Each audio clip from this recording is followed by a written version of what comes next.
টাকা। তারপর আমার চুলটাকে পুরো মানে হেয়ার ড্রায়ার দিয়ে শুকিয়ে দিয়ে তারপর একটা সিরাম লাগিয়ে দেবে দেখো।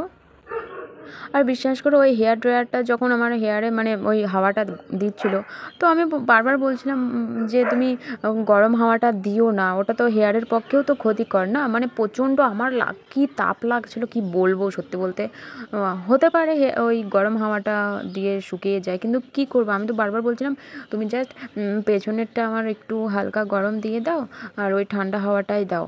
আর তবুও বারবার গরম হাওয়াটাই দিচ্ছিলো। আমার খুব মানে কি বলবো, আমি মনে মনে ভাবছিলাম আমি হেয়ার স্পা করতে এসেছি ভালোর জন্য, আরও আমার এই গরম হাওয়াটা এত দিচ্ছে, এটা তো ক্ষতি করে হেয়ারের জন্য, অতটা ভালো না। তো যাই হোক, ওই রকমই সহ্য করে নেওয়ার পরে ওই দেখো হেয়ার সিরাম লাগিয়ে দিল আমার মানে হেয়ারে। তো হ্যাঁ, হেয়ার সিরামটা লাগানোর পর দেন ওই কী একটাই ক্রিম দিয়েছিল, তো তখন হেয়ারটা বেশ একটা খারাপ লাগছিল না, ভালোই লাগছিল আর কি। তো বিশ্বাস করো, কিন্তু 900 টাকা যে নিয়েছে আমার কাছ থেকে বেশিই নিয়েছে। ওই রকম তো আমাকে কিছু সার্ভিস দেয়নি।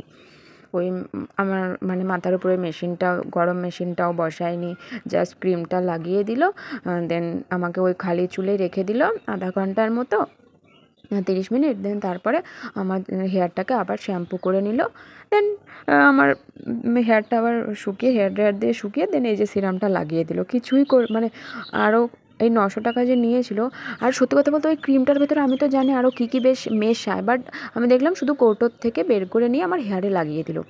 সত্যি বলছি গাইজ, আমি মানে এরপরে যদি কোনোদিনও পার্লারে যাই আমি দেখে শুনে যাব, সত্যি জেনে কারো কাছ থেকে শুনবো, তারপরে জেনে শুনে তারপরে যাব, আদারওয়াইজ আমি যাবই না আমি টাকা নষ্ট করতে। তো যাই হোক, কী আর করবো, আমার টাকা হাতে ছিল, চুলকোচ্ছিলো, শেষ করার জন্য এই দেখো এইভাবেই শেষ হয়ে গেল, ফালতু আমার গেল টাকাটা। তোমরা হয়তো অনেকেই বলবে যে 900 টাকায় তো নিল, তাতে কী হয়েছে। বিশ্বাস করে এই 900 টাকাটাই আমি বাড়িতে অনেক বলে কয়ে মানে কত যে ফাসলিয়ে নিয়েছি সেটা আমি একাই জানি। তো সেই জন্যই আমার কাছে এই টাকাটা অনেক। তো গাইস চলো ঠিক আছে, ভিডিওটা আমি এখানেই শেষ করছি। আর তোমাদের যদি এই ভিডিওটা ভালো লেগে থাকে তাহলে অবশ্যই লাইক কমেন্ট শেয়ার করতে ভুলো না। আর হ্যাঁ, আমার চ্যানেলটা অবশ্যই সাবস্ক্রাইব করে দিও। তো চলো আমার হেয়ারটা ফাইনাল লুক মানে পেছন দিকটা তোমরা দেখে নাও যে কেমন লাগছে দেখে।